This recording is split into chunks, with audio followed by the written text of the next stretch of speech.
குடியாத்தம் அருகே வீடுகளை சுற்றியுள்ள தண்ணீரை அகற்றக் கோரி கிராம மக்கள் சாவை மறியல் போராட்டத்தில் ஈடுபட்டனர். குடியாத்தம் அடுத்த மோர்தானா கால்வாயில் இருந்த நீர் வீடுகளுக்குள் புகுந்ததால் அப்பகுதி மக்கள் கடும் சிரமத்திற்கு ஆளாகியுள்ளனர்.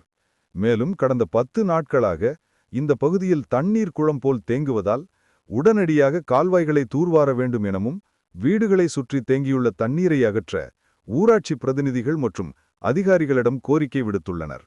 ஆனால் இது தொடர்பாக எந்த ஒரு நடவடிக்கையும் எடுக்காததால் அப்பகுதி மக்கள் உடனடியாக கால்வாய்களை தூர்வார கூறி லட்சுமணாபுரம் பேருந்து நிலையம் அருகே சாலை மறியல் போராட்டத்தில் ஈடுபட்டனர்.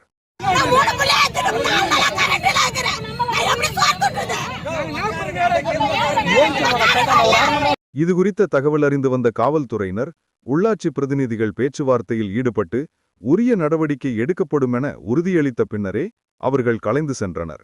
இதனால் அப்பகுதியில் சிறிது நேரம் பரபரப்பான சூழல் நிலவியது.